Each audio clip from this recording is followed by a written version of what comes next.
Hello আমিগোস কুকরুমে আবারও স্বাগত জানাই ওয়ার্ল্ড কিউজিনের আরো একটি নতুন পর্বে। আজকে আমরা চলে যাচ্ছি আফগানিস্তানে, তাদের ন্যাশনাল ডিশ কাবুলি পোলাওয়ের গল্প নিয়ে। যদিও নাম কাবুলি পোলাও হলেও এই রান্নার উৎপত্তি কিন্তু কাবুল শহর থেকে অনেকটা দূর, আফগানিস্তান এবং উজবেকিস্তানের সীমাবর্তী অঞ্চলে। একসময় কাবিলি পোলাও নামে পরিচিত এই খাবার ছিল ওদের সমাজের শুধুমাত্র আপার ক্লাস পরিবারদের রান্নাঘরেই হওয়া এই রান্না। কারণ বলা হতো এই রান্নার মিষ্টি এবং নোনতা স্বাদের পারফেক্ট ব্যালেন্স আনার জন্য লাগে কাবিল বা দক্ষ কোনো রাঁধুনির হাত। কিন্তু সময়ের সাথে সাথে আজ এই রান্না আফগানিস্তানের ঘরে ঘরে এবং বিশেষ করে ওখানকার নামকরা হোটেল এবং রেস্টুরেন্টের মেনুর একটি নামকরা অংশ।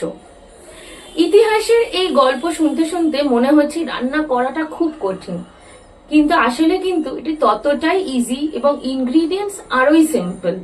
তাহলে চলুন দেখিয়ে দিই অথেন্টিক ওয়েতে কি করে বাড়িতেই আপনি বানিয়ে ফেলবেন এই ফেমাস কাবুলি পোলাও।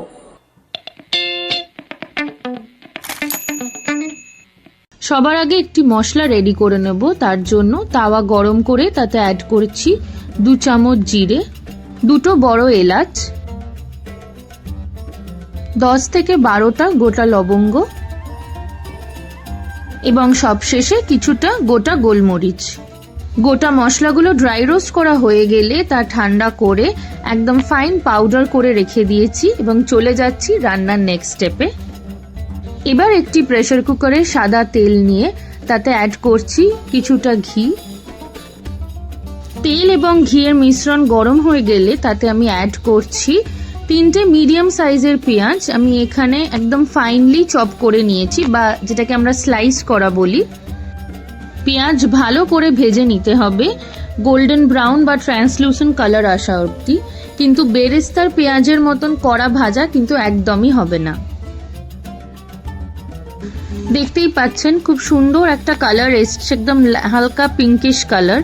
তো আমাদের পেঁয়াজ ভাজা ডান। এরপর এতে অ্যাড করছি মাটন। এখানে আমি মাটনের মিক্সড পিস নিয়েছি, কারণ এই রান্নার স্পেশালিটি কিন্তু মাটনের হাড় থাকবে, সলিড মাংস থাকবে এবং কিছুটা চর্বিও থাকবে। এই রান্নাটা এতটাই লাইট এবং মশলা ছাড়া যে মাটনের ফ্লেভারই কিন্তু রাইসের আসল টেস্ট আনবে। আর এই কাবুলি পোলাও ঘরোয়াভাবে করতে গেলে আপনি কিন্তু চিকেন পিস দিয়েও করতে পারবেন। প্রসেসটা সেম থাকবে, শুধু মাটনের জায়গায় চিকেন দেবেন। মাটন এবং পেঁয়াজ ভালো করে মিক্সড করে নিচ্ছি।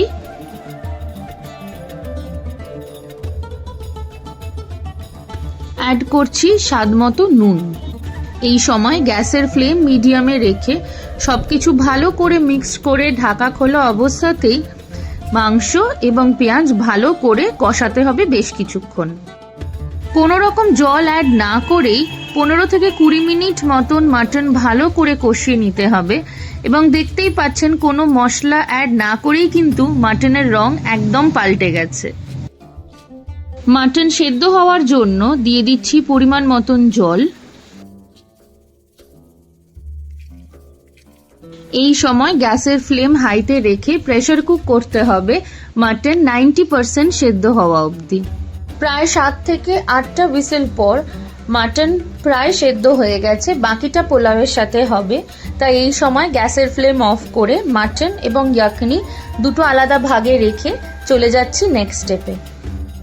এবার একটি অ্যালুমিনিয়াম ডেকচিতে পরিমাণ মতন ঘি গরম করে তাতে দিয়ে দিচ্ছি ঝিরিঝিরি করে কেটে রাখা গাজর। দিয়ে দিচ্ছি 1 কাপ পরিমাণ আগে থেকে ভিজিয়ে জল ঝরে রাখা কিশমিশ। আমি এখানে যে লোকাল কিশমিশ বাড়িতে মজুদ থাকে সেটাই ব্যবহার করেছি।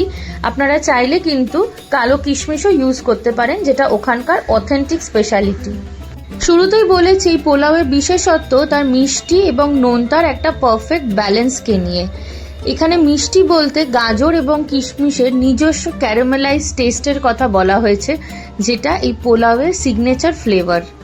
গাজর এবং কিশমিশ 50% ভাজা হয়ে গেলে তা তুলে রেখে ওই একই পাত্রে দিয়ে দিচ্ছি আগে থেকে আলাদা করে রাখা মাটন পিসগুলো।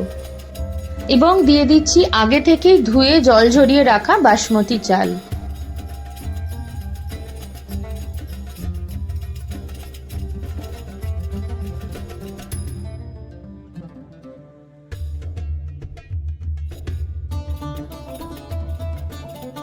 চাল এবং মাংস পাত্রে আগে থেকেই লেগে থাকা ঘিয়ের সাথে একটু ভালো করে মিক্স করে নিচ্ছি। যতটা পরিমাণ চাল নিয়েছি তার ডাবল জল অ্যাড করব। এই যে জলের হিসেব বলা হয়েছে সেখানে যতটা সম্ভব মাটনের ইয়াকনি দেওয়া হচ্ছে, আর যতটা জল কম পড়ছে সেখানে গরম জল দিয়ে তা ব্যালেন্স করতে হবে।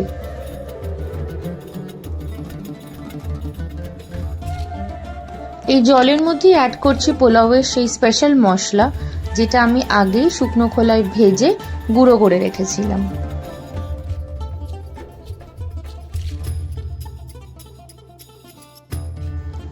গুঁড়ো মশলা ভালো করে জলের মধ্যে গুলিয়ে নিতে হবে। দিয়ে দিচ্ছি স্বাদ মতো নুন। মনে রাখবেন ইয়াকনি করার সময় কিন্তু আমরা তখন অলরেডি কিছুটা নুন দিয়েছিলাম, তো এখন নুন দেওয়ার সময় পরিমাণটা একটু খেয়াল রাখবেন।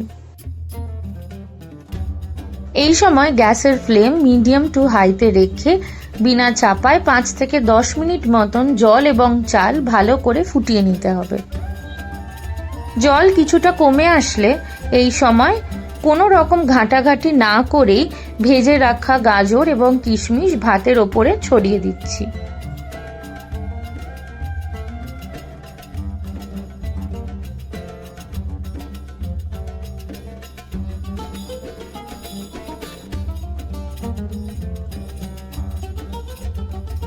এবার হাঁড়ির মুখটা ভালো করে চাপা দিয়ে দমে অর্থাৎ লো ফ্লেমে বসিয়ে রাখতে হবে 15 থেকে 20 মিনিট।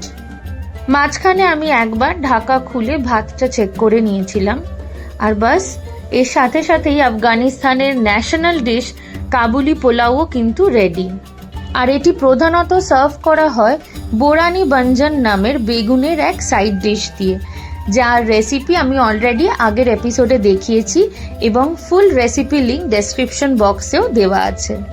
আর আজকের এই এপিসোড কেমন লাগলো সেটা আমাদের কমেন্ট সেকশনে জানাতে কিন্তু একদম ভুলবেন না।